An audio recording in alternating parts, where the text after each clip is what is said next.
night, good morning, good afternoon, good evening from wherever you're hearing me. We want to have a lecture on radioactivity and nuclear energy. But then we're going to start from the aspect of nuclear energy before we get into radioactivity. A few things you need to know as we deal with nuclear energy and radioactivity. Number one is that nuclear energy is actually a product of nuclear reactions. When there are reactions in the nuclear space, it's going to be an energy released. A nuclear reaction is that reaction that involves the production of nuclear energy. So it's actually, and then as we go on in this, I want you to also know that all nuclear reactions, they obey the law of conservation of mass, number, and charge, and momentum, and energy. Generally, in nuclear reactions, the mass of the product is usually different from that of the reactant. The product is always different from the reactant, and in such case, the mass is always less. So mass is less. Whatever you get here as the mass is less. The product is simply talking about the outcome. So what comes out after nuclear reaction, the mass is less because there's energy released. Energy has been released. Since energy is released, the original mass that it has before is going to reduce because of the energy released. Also, you need to know that this lost mass, we can get it from Einstein's equation. Einstein's equation can help us to find out about the lost mass. So it says change in E is equals to change in M and C square. This here is the energy released. And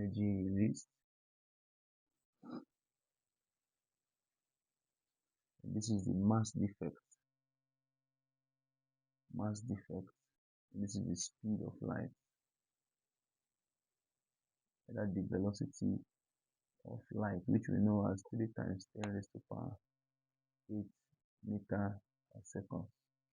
That's the speed of light. So this is the Einstein's equation that you can use to get the lost mass in any nuclear reaction. Having said that, we want to go further to talk about how we measure nuclear energy. Nuclear energy is actually measured in electron volts.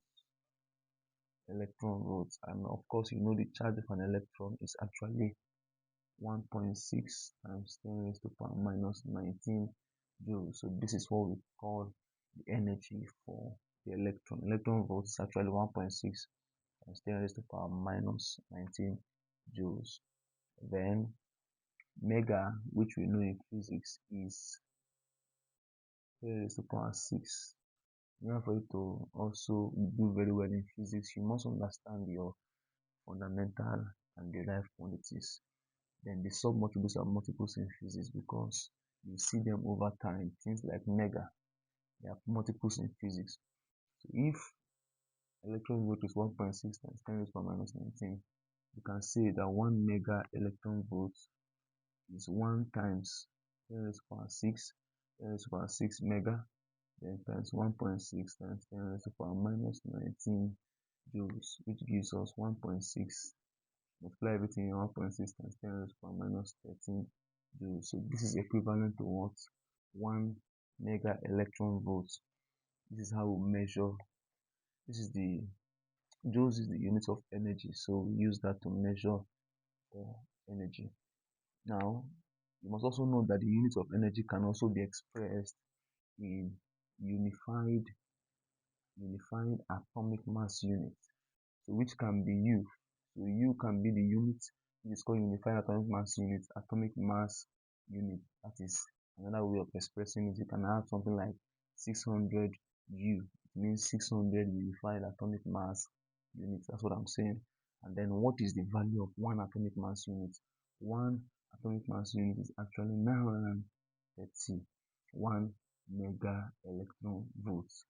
That's one atomic mass unit. 931 mega electron volts, of course. If you're going to convert it to joules, it's going to be 931 times 10 raised to power 6 times 1.6 times 10 raised to power minus 19. So that is how we are going to convert it from mega electron volt to joules. And of course, 931 times 1.6 then times 10 raised to power 6 times 10 raised to power minus 19. This will give us 1.48 times 10 raised to power minus 10 joules. That's approximately 1.5 times 10 raised to power minus 10 joules. So you see that it is one unified atomic mass unit is actually 931 mega electron volt, but can also be the same as 1.5 times 10 raised to power minus 10 joules. So in terms of joules, I've written it in that format. Now we must also know that in nuclear energy or radioactivity, there are certain particles.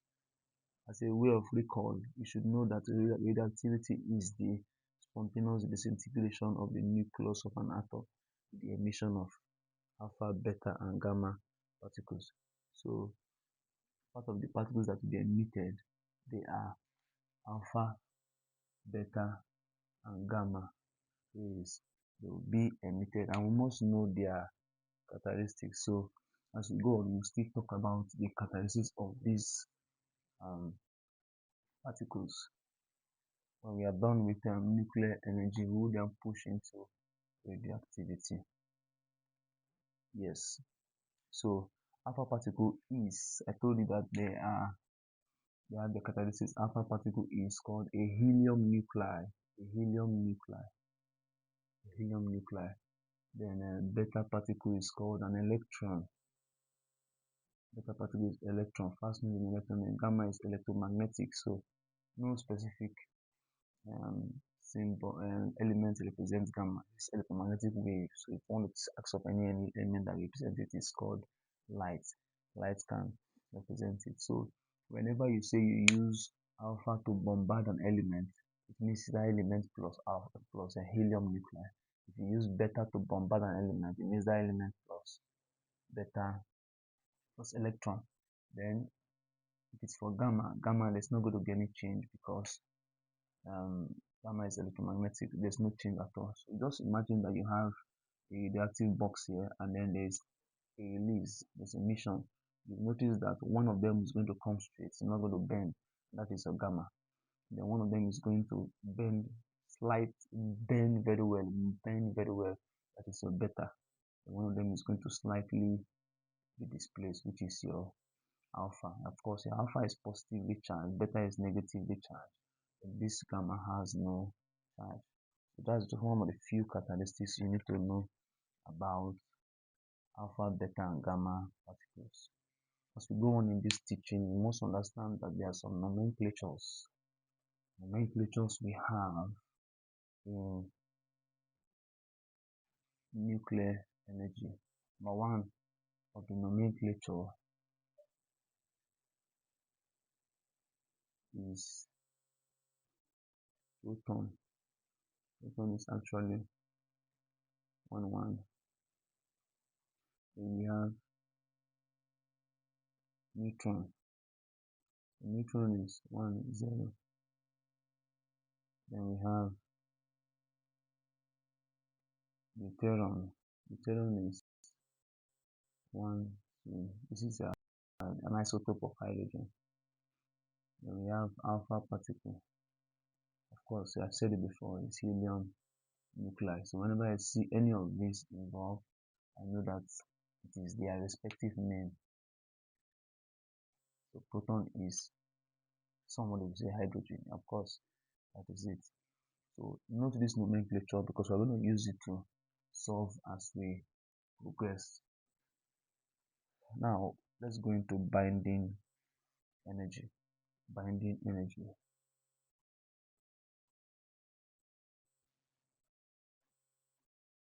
What's binding energy? Nucleons are protons and neutrons in the nucleus of an atom. That you must know. So nucleons actually they are the sum of the proton and the neutron. That makes up the nucleus of an atom.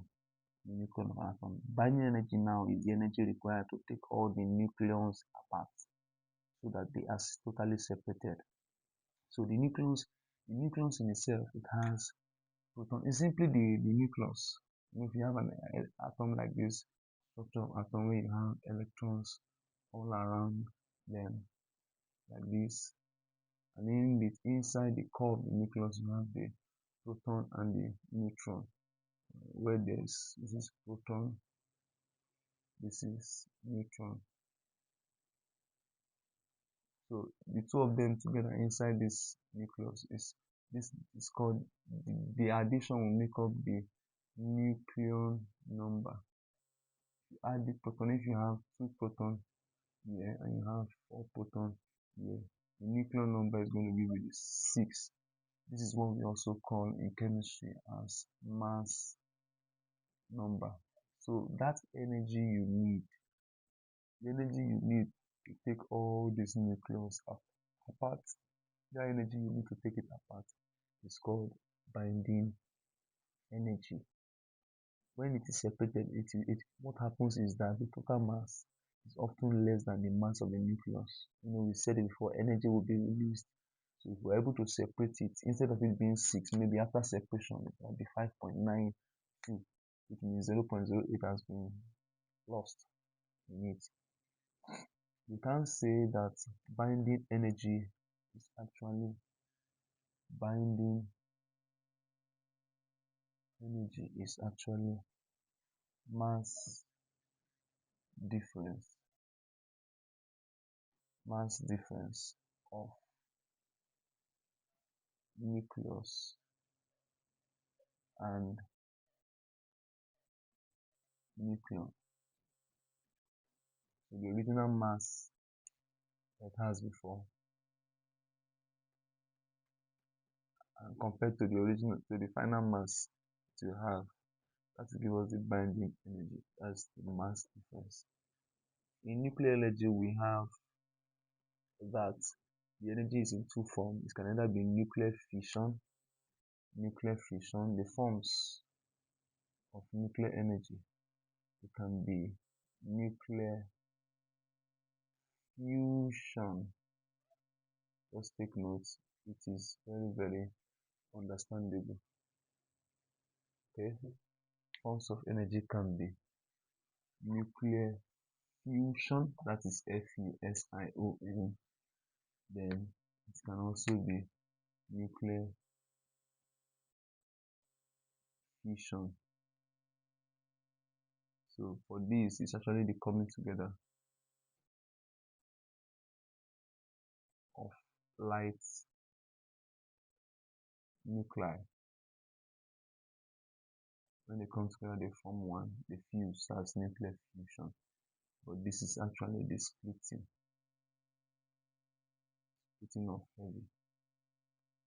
every nucleus. So when every nucleus splits, we are going to have nuclear fission taking place. So that's where we're going to stop for now.